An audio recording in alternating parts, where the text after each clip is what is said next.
اعوذ باللہ من الشیطان الرجیم بسم اللہ الرحمن الرحیم ارأیت الذی یکذب بالدین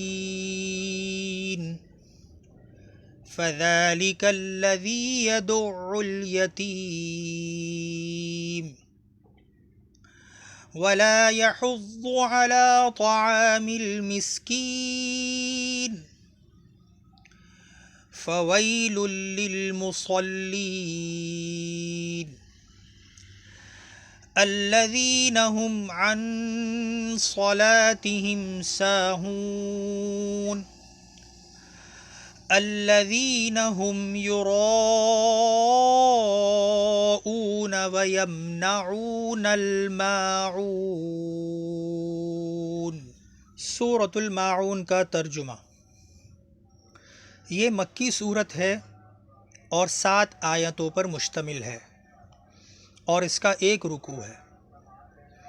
بسم اللہ الرحمن الرحیم۔ شروع اللہ کے نام سے جو سب پر مہربان ہے، بہت مہربان ہے۔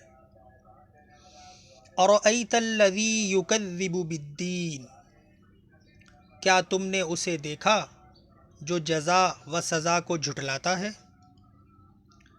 فذلک الذی یدع الیتیم، وہی تو ہے جو یتیم کو دھکے دیتا ہے۔ ولا یحض علی طعام المسکین، اور مسکین کو کھانا دینے کی ترغیب نہیں دیتا۔ فویل للمصلین، پھر بڑی خرابی ہے ان نماز پڑھنے والوں کی۔ الذین هم عن صلاتهم ساہون، جو اپنی نماز سے غفلت برتتے ہیں۔ الذین هم یراؤون، جو دکھاوا کرتے ہیں۔ وَيَمْنَعُونَ الْمَاعُونَ، اور دوسروں کو معمولی چیز دینے سے بھی انکار کرتے ہیں۔ سورۃ الماعون کی تشریح۔ کئی کافروں کے بارے میں یہ روایت ہے کہ ان کے پاس کوئی یتیم خستہ حالت میں کچھ مانگنے کو آیا تو انہوں نے اسے دھکا دے کر نکال دیا۔ یہ عمل ہر ایک کے لیے انتہائی سنگ دلی اور بڑا گناہ ہے، لیکن کافروں کا ذکر فرما کر اشارہ یہ کیا گیا ہے کہ یہ کام اصل میں کافروں ہی کا ہے، کسی مسلمان سے اس کی توقع نہیں کی جا سکتی۔ یعنی خود تو کسی غریب کی مدد کیا کرتا، دوسروں کو بھی ترغیب نہیں دیتا۔ نماز سے غفلت برتنے میں یہ بھی داخل ہے کہ نماز پڑھے ہی نہیں، اور یہ بھی کہ اس کو صحیح طریقے سے نہ پڑھے۔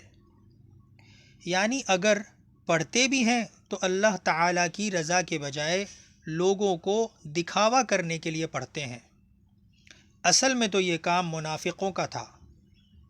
اگرچہ مکہ مکرمہ میں جہاں یہ صورت نازل ہوئی منافق موجود نہ ہوں، لیکن چونکہ قرآن کریم عام احکام بیان فرماتا ہے اور آئندہ ایسے منافق پیدا ہونے والے تھے، اس لیے ان گناہوں کا ذکر فرمایا گیا ہے۔